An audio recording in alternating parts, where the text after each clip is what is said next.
Welcome back to the Real Estate Rat Pack Radio Show with Chris, Joe, and Rob. The crew is taking your calls, so dial in at 1-800-808-5548. And we're back. Yes, we are. Yes, we are. And I'm really delighted. I actually trapped Chuck Poteet the other night. We did have a tree pack event, night dinner over at Tony's, and and I kind of cornered him. I said, "Hey, you need to come on the show." And before he could say no, I already got. So actually, he had a couple of appointments. We said, if you have appointments, we're going to make you cancel them. No, we don't make them cancel. I actually want to know what happened if I didn't show up. That is true. Christy would have had a lot of airtime. Which is no problem. So what was your plan B? That was my plan B. No short of individuals who can talk on this show. I promise we can carry on a show. I think after 2.5 years or whatever we've been doing it. There has to be a way to do it. You're our salespeople. Yes, and we do have something to say, especially on this issue. Now, Chuck, you, gosh, I've known you for probably 20 years, and I originally met you when you were RE/MAX, right? And now you're on your own with Chuck Poteet Properties. So kind of tell us the genesis of your career, and then we're going to move on to the political piece. I didn't know he was in Genesis. Yes. Yeah. From the beginning. Yeah, he was the backup cowbell. Okay, Rob. Actually, it started off in 1984, and at Henry S. Miller on Memorial Drive is actually where I started. Right after being laid off, selling pipes, pumps, and valves during that other. Oh, when oil was $9 a barrel. Yeah, exactly. And so I had been engaged, and while we were engaged, I decided to get a real estate license and because my wife was getting her license too. So anyway, 3 days after we got back from our honeymoon, my boss told me, he said, "Look, either you got to quit or I got to quit," and I got 2 kids. So anyway, he laid me off, and I was. So I thought, well, what am I going to do now? So I had this license, so that's how I ended up in real estate. So oil turns can, just like it is right now, can change direction for a lot of people, and I have to say, many times it is for good. You made a good choice there, and sometimes the way to go in life is the way life is going, and so you've been a great part of the community, and then you started getting involved with HAR, and I think you're on the board of directors right now, and I always happy to see you there because I used to get calls from Chuck and say, "What's going on over there?" So now he's in the hot seat there. It's developing over the years. I mean, because I've spent a number of years really more or less working kind of as a transactional agent, and I was more focused on just making sure MLS worked and I could find houses and sell houses and represent my clients. And but then I began to see over time that it was really important for me to be involved and to start giving back.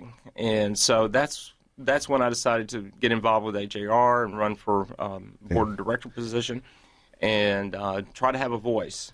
I've had my own company now for 15 years after I was with RE/MAX for 10 years, and then I went on my own 15 years ago. Where did the time go? I don't know.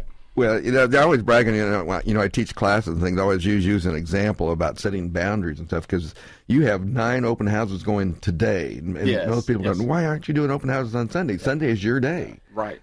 For you and your family and you and your church and things like that. And I thought, that's brilliant. Yeah. Just, and now people come to expect a Saturday open house. Open houses, yeah. It went back to... we as realtors, I think a lot of the consumers, they don't realize that we have lives too, and that you do, yeah, but we do have families, and it's important that like our motto at our office is family first, and so we feel like it's important for us to pick a day that's important that they can really dedicate to their wife, kids, and family.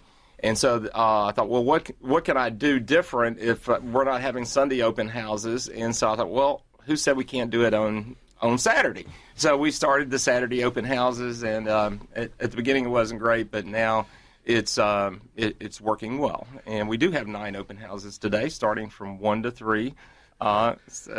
I told him he could plug. Okay. And of course, I drive down Briar Forest all the time. You work Walnut Bend in that area quite a bit, and Memorial. Our office is in Memorial, right at the Beltway and Town and Country area. So we've got properties in Memorial today, and we've got properties along the Beltway. And you do a real good job of directional signs out there. So when you're out there and you see Chuck Poteet Properties, stop in and say hi. Now, you have people actually sit at each of those houses, right? Rob, we've been really blessed. Our company size now is we were up to 21 agents, and we just opened a branch office up in the Woodlands. 3 of the agents are up there. So we now have a number of agents that help staff those open houses so that, to serve people coming through. Awesome. So let's talk about your involvement with Tree Pack. And I said I cornered you at the Tree Pack dinner.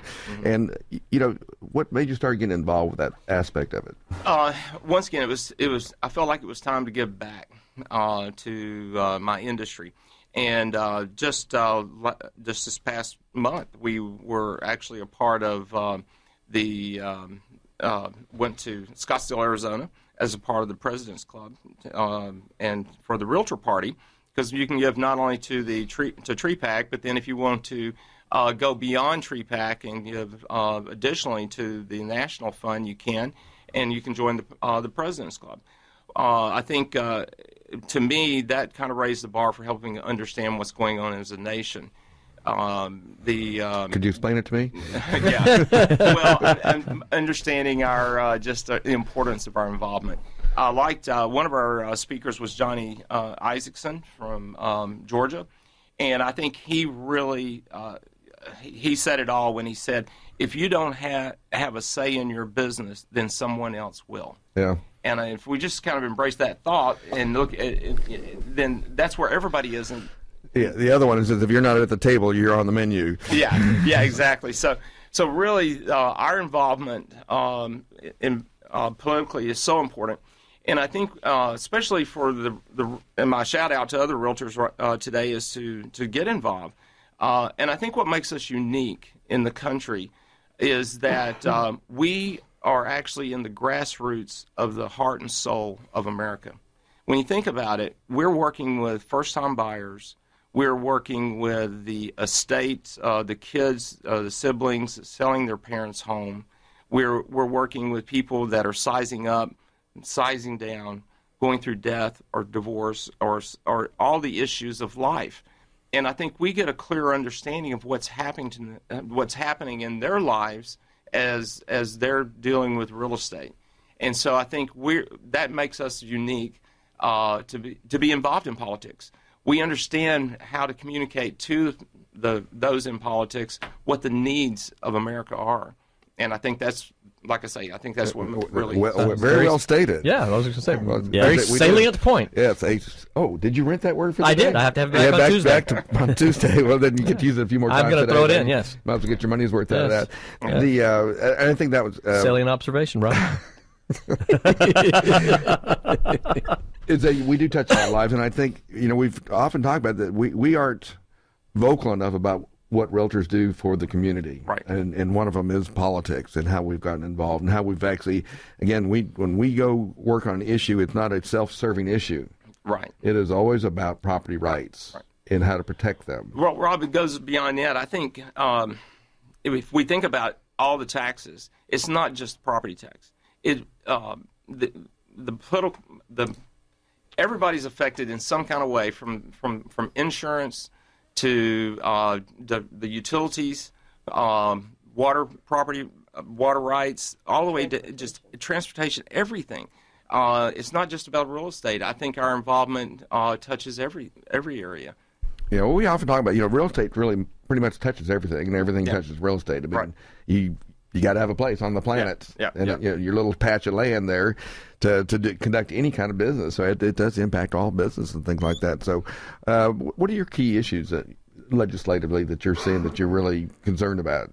I think probably just like Chris was saying, mainly the property taxation, because right now, as we've watched the values increase over the past several years, as the home ownership, we're starting to see people at a level where their property taxes are pushing them out of their homes, and many of the people a lot of folks just don't know where to go.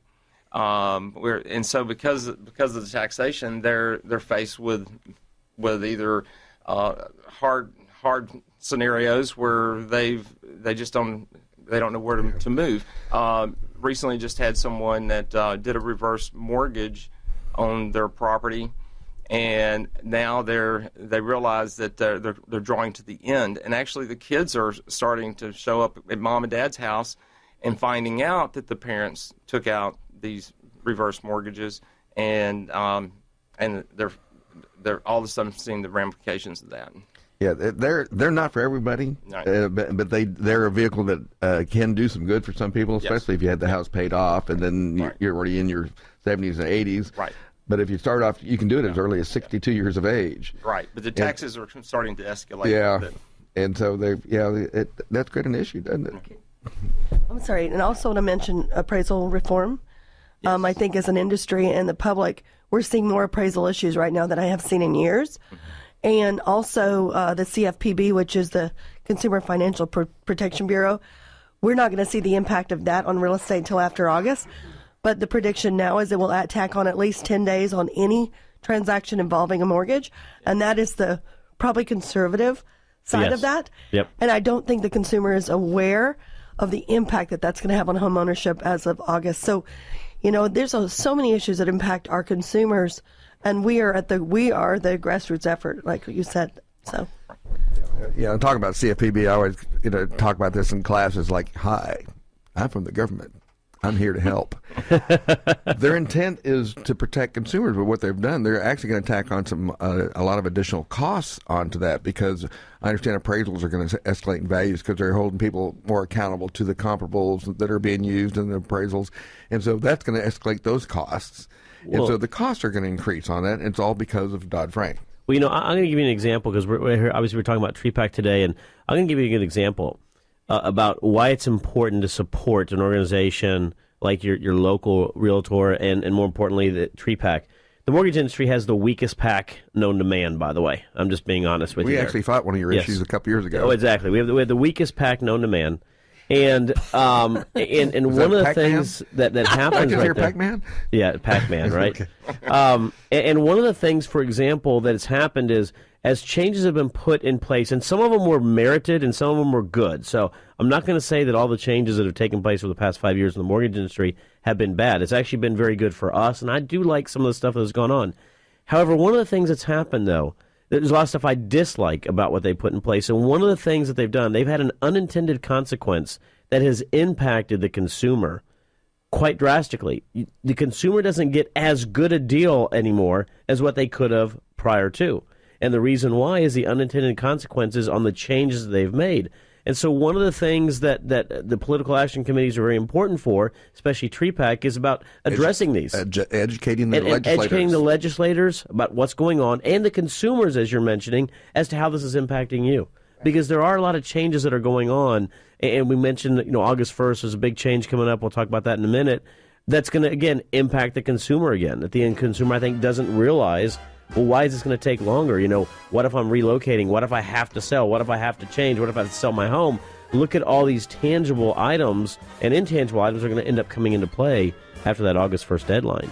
And, I don't want to put a doomsday type of thing on there, but it's important for people to be educated. It's going to be different. That is correct. And- And again, we can talk about this, but And we're going to. We got to talk about it right after the break. We have a break? If you want to call in, you can call in at 800-808-5548. We're taking a break right now. We'll be right back. 'Cause it's got a lot of heat. Just add a dash of kisses to make it all complete. And that's the recipe for making love.